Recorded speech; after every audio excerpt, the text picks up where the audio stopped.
Red Salute. Welcome to the Manifestering podcast. On this episode, we're going to continue our discussion about leftist ideology. Specifically, we'll be covering topics like social democracy, reformism, and why electoral politics can seem so appealing to a lot of activists and leftists. We'll talk about the pros and cons of something like social democracy, because there is some good there, but there's also an awful lot of bad. So we'll discuss that at length. We'll also, in tandem with that, be talking a little bit about unions as well. We'll talk about workerism, economism, why unions are mostly good, but why they're limited if we're actually looking to change these systems of exploitation. In the back half of the show, we'll talk a little bit about revolution. We'll talk about protracted people's wars, ongoing protracted people's wars in places like India and the Philippines. Talk a little bit about the history of PPW. And we'll move that conversation into discussing what does a revolution look like in a place like the United States. Now, I know that's a big question that a lot of people who are looking into communism, just leftist ideology in general, when we talk about revolutions. It seems like such a daunting task to take on such a powerful state like the United States. And it is. There's no getting around that. Now, this is a topic that is unfortunately a little under-theorized. There is a reason for that, which we'll get into, and I certainly don't claim to be an expert myself on this topic, because it's a tough discussion. I don't claim to be an expert on anything, to be quite honest with you, but especially this is a tough topic to navigate, and again, there's a lot of reasons why. We'll discuss that when we actually get to it. But I thought it was important to cover it as best we can, because it is one of the main questions people have when we're discussing communism. Now, if you want to contact me, if you have questions, concerns, like ANCAP diatribes, you can find me on Twitter at ManifestPod. I do have a Facebook page up now. Just search for Manifestering Podcast. I'm on Instagram, and the show should be on most podcast platforms at this point. I finally got around to submitting this thing to Google Play and iTunes. Last I looked, those were all verified and up, so wherever you listen to podcasts, you can probably find me. Now, if you want to support the show, which is always greatly appreciated, you can do so at patreon.com/manifestpod. Now, before I get into the first segment here about electoral politics and reformism, I just wanted to speak briefly on a topic that's been on my mind.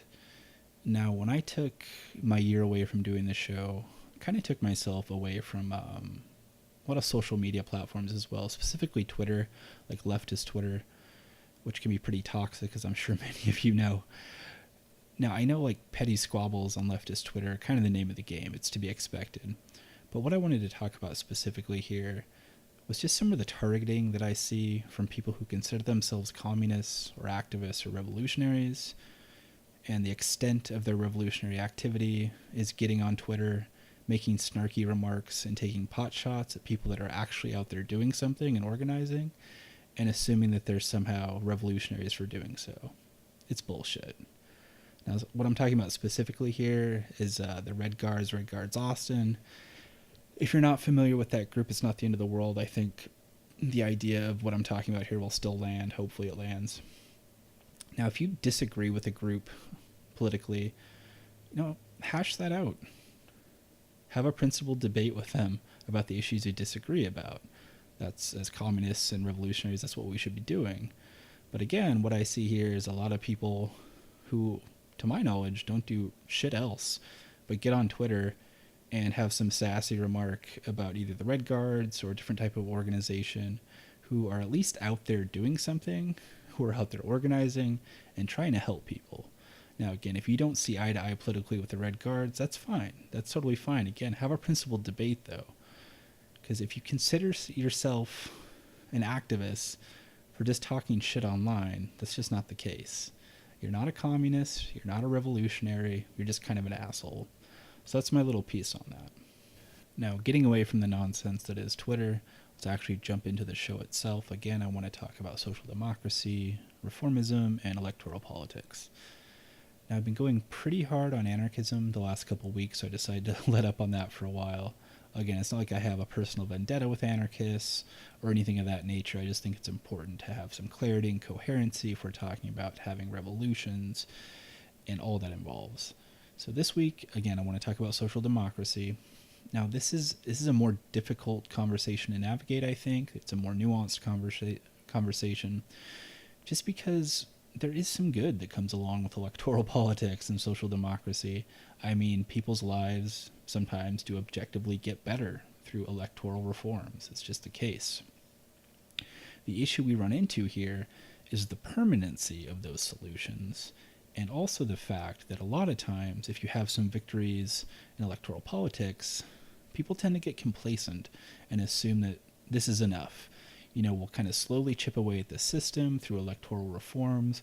We'll get these like-minded people elected, and eventually we'll be able to take down the system slowly but surely through things like electoral politics. I think that's why, like, the Bernie Sanders campaign was so appealing. He spoke to a lot of people's needs and wants. And I think it's important not to just dismiss that out of hand. Despite Bernie Sanders' many flaws, which I've talked about on the show before, he supports imperialism across the globe, he still supports capitalism, etc. If nothing else, he was talking about topics that were resonating with people, things like universal health care, things like a living wage. And I feel like he did maybe bring a few people into the political sphere who had otherwise felt disenfranchised, so I think that's a positive thing. We all have to start somewhere in some respects. So electoral politics can be very appealing. Again, you see somebody like Bernie Sanders talking about universal health care. We're like, well, yeah, that would positively affect me and my family. Having health care is kind of a nice thing, believe it or not.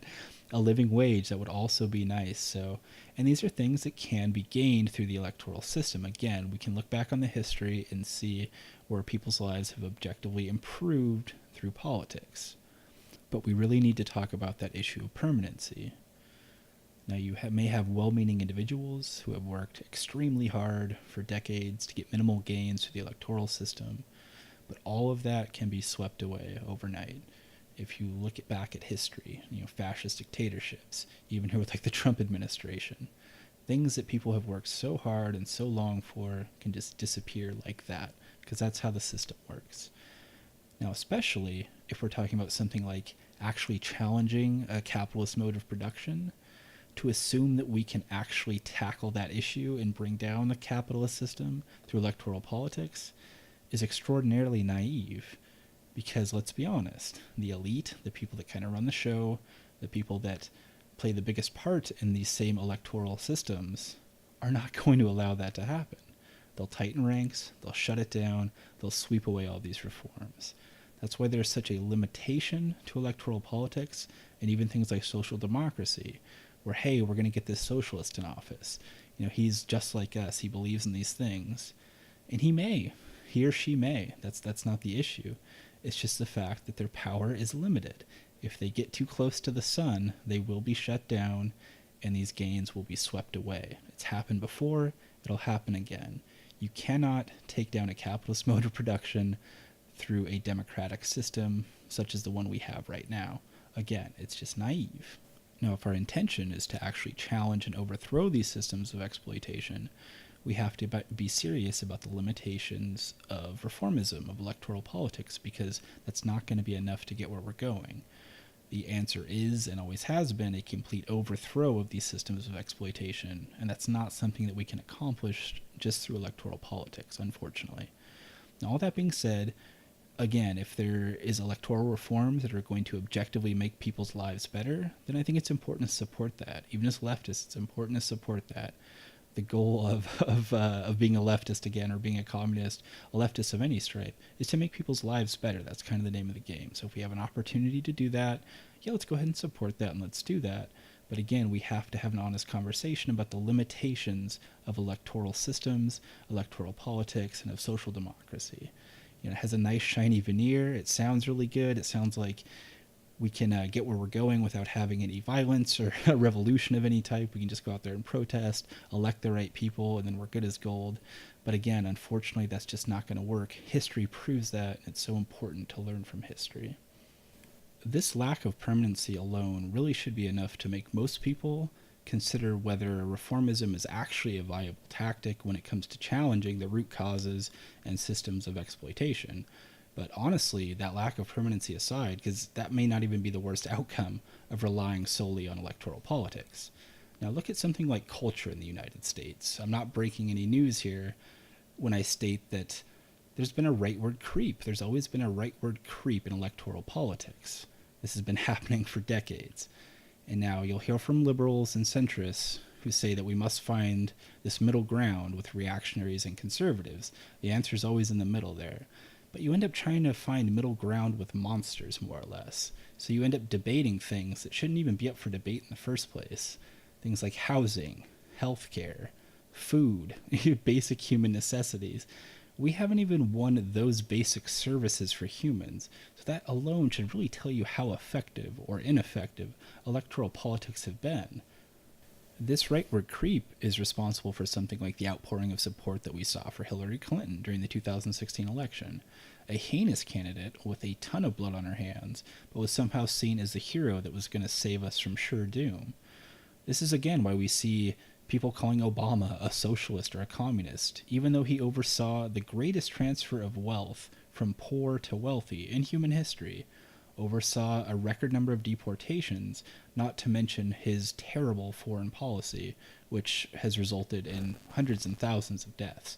This guy's seen as a socialist, as a communist even, and you have liberals who are just fawning over this guy nonstop. I think part of that was a reaction to Trump getting into office. Everybody hates Trump, rightfully so. So they're saying, well, Obama's certainly better than Trump. Yeah, that may be true, but let's not have this revisionist history about Obama. He oversaw some really terrible shit. He was a part of that, and he's responsible for that.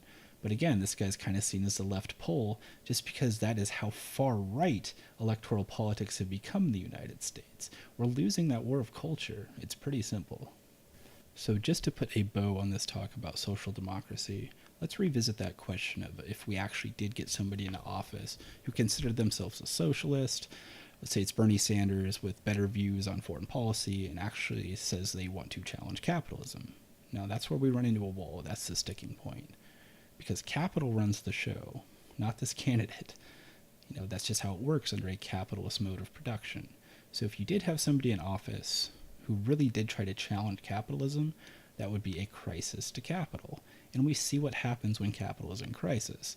Look no further than the 2008 financial meltdown, and really the austerity measures that were enacted shortly thereafter. Now, these austerity measures kind of have a twofold outcome. One, even people who are considered middle class in the United States, they started to lose their pensions. Social welfare programs just went by the wayside.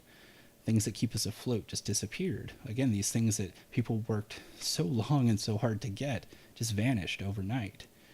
So that's bad enough as it is. But what it does is it also changes the culture. So instead of fighting for further progressive reforms for a more leftist worldview, we're now stuck just trying to fight for shit that we already had. We're scrambling just to get social welfare back, which again, people may have fought decades for. Now it's gone.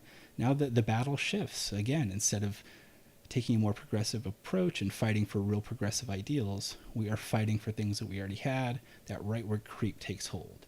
Now that's always going to happen. When capital is in crisis, it goes into crisis mode, and it completely shits on the most vulnerable people in the world, so they are fighting for basic survival. That's how it works. That's a major flaw when it comes to relying on electoral politics. It just puts us in a position where we end up trying to fight the symptoms as opposed to the actual disease, to put it succinctly. Now let's move the conversation forward and have a brief discussion about unions. Now, many of the main criticisms that we just made about social democracy, we can make similar criticisms when it comes to unions. There are some definite parallels there. Now, unions at their best can be effective tools for at least improving the lives and working conditions for the working poor and the working class in this country. But again, just like social democracy, if the goal is to really end exploitation and get at the root causes of exploitation, simply being a part of a union or depending on a union is just not going to be enough. Now, if we're discussing unions, especially in this country, the United States, it is important to talk about their rather racist history. That is kind of the elephant in the room. We have to be honest about that. Even the more radical ones like the IWW, but especially the more corporate-friendly ones like the AFL-CIO, do have a really sordid and wretched history when it comes to not only just straight-out excluding people of color from their unions, but kind of using them when it suits their needs and then kicking them to the curb afterwards. We have to be honest that especially amongst white leftists in this country. Unions like the IWW are kind of propped up as these wonderful radical institutions, and they did do some positive things, there's no doubt about that.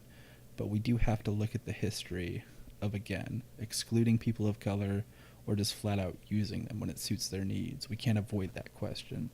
Now, just like our discussion earlier about social democracy, unions can objectively make people's lives better. So as leftists, we want people's lives to get better, so it's important to support that. The problem comes in, just like social democracy, if we're just going to rely strictly on unions and assume that gathering together in our workplaces, like starting co-ops, like if you listen to Richard Wolff's podcast, I'm not trying to shit on Richard Wolff, but starting co-ops, becoming a part of a union, that's not enough to actually change the systems. Again, it may be improving lives, so it's important to support that. If you are in a workplace and you can join a union, absolutely do so. It's important to protect your coworkers, it's important to protect your own ass, and it's important to try to get higher wages if you can. I mean, you're going to be working a job, you might as well get paid more for it, right? But again, we can't rely strictly on unions if we want to change these systems of exploitation. It's just not enough. Another thing to consider is the fact that these institutions are actually organized by capital. So to assume that an institution that is organized by capital is then going to overthrow capitalism is a little bit naive, to say the least. And let's really look at the objective reality of unions, especially here in the United States. Most of these unions are made up of middle-class workers, who more often than not, unfortunately, are white people. So the revolutionary consciousness of the people within these unions is not going to be that high. Like we talked about last episode, where Marx was saying the proletarians have nothing to lose but their chains, but that's often not the case here in the West. That's especially true if we look at the workers that are part of these institutions. Again, the revolutionary consciousness of a middle-class worker who's white and has the benefit of white privilege and is making a living wage. You can't really depend on those people to then go out and spearhead a revolution. The real reason I wanted to even discuss unions in the first place is one like we just talked about. It is important to support them if they're going to objectively make people's lives better. It's important if you have the chance to join a union to do so, because again, looking out for your fellow coworkers is never going to be a bad thing. But I wanted to bring up this discussion mostly because some leftists, communists, especially Trotskyists, will advocate for entryism, which is this assumption that revolutionaries can infiltrate these groups, get in there, kind of stir the pot, rabble-rouse, and somehow turn these institutions, who again are organized by capital, into these really revolutionary institutions that are going to spearhead a revolution.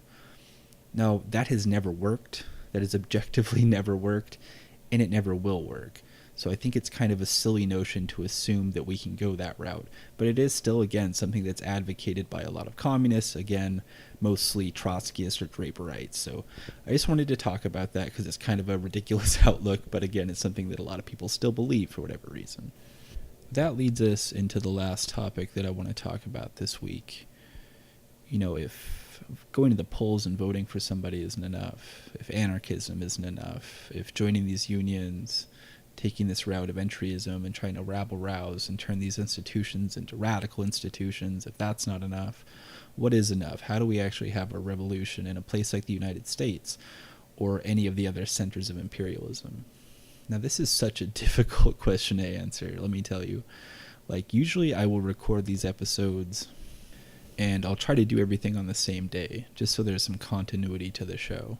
Now, this week, that wasn't exactly the case. I did the first 10 minutes yesterday, which would have been Saturday, doing the rest of it today on Sunday so I can release the episode this weekend. Now, obviously, during the intro, I said I wanted to do kind of a history of protracted people's wars. I wanted to talk about PPW in China, in places like India, in the Philippines, and even in Peru, because there's a lot to learn from the PPW in Peru as well, obviously.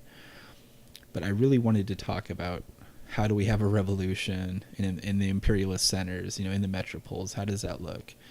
I think the reason that it's under-theorized and the reason that that's such a difficult question to answer has everything to do with taking a Marxist or scientific approach to revolutions. Now, if we look at protracted people's wars like in China or the global peripheries, we have a history to work with there. We have examples of what's worked, what hasn't worked, etc.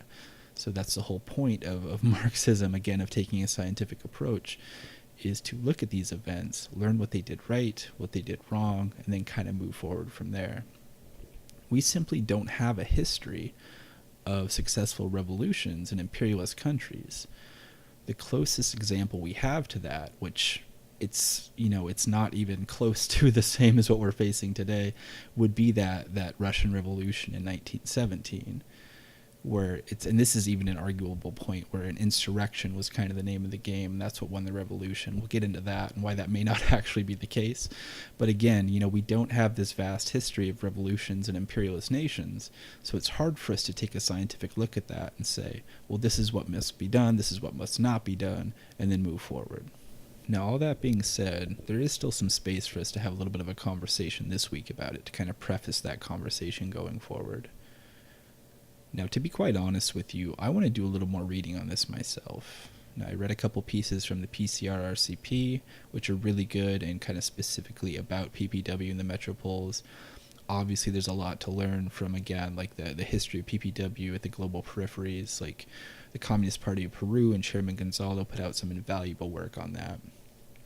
But I think one thing we need to discuss here right off the top, because a lot of people will assume, well, hey, we had that revolution in Russia, insurrection was the correct line there. That's how they won the revolution.